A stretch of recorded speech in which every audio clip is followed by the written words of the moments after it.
जय माता दी दोस्तों। आइए आप सभी को हम छपुआ का पंडाल का दृश्य दिखा रहे हैं। ये जो दृश्य आप लोग देख रहे हैं पंडाल का, ये छपुआ का देख सकते हैं आप लोग। यहाँ भी कितनी भीड़ उमड़ी है भक्तों की। और बात करें इस भीड़ की, तो यहाँ पे जो ये पंडाल बनी है, ये रोड पे बनी है। जो छपुआ से बेतिया की तरफ जाती है हाईवे, उसी पे बनी है। वहाँ पे क्योंकि जगह नहीं है, इसलिए सड़कों पे ही पंडाल बनता है। और आगे आइए आप सभी को माता का दर्शन कराते हैं। देख सकते हैं आप लोग, ये माता का दर्शन कर लिए आप लोग, देख सकते हैं। और कमेंट में जय माता दी जरूर लिखे, माता का दर्शन कर लिए तो देख सकते हैं आप लोग इसमें कितनी भीड़ है अंदर।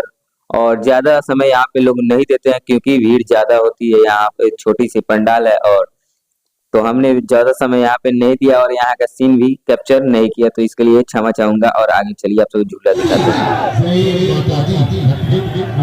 हैं।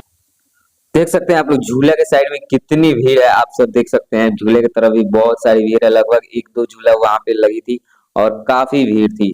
और यहाँ भी काफी, यही छोटी सी अपडेट थी, इसके साथ हम सब जुड़े थे। इस वीडियो को देखने के लिए आपको बहुत बहुत धन्यवाद। फिर मिलते हैं अगले वीडियो में।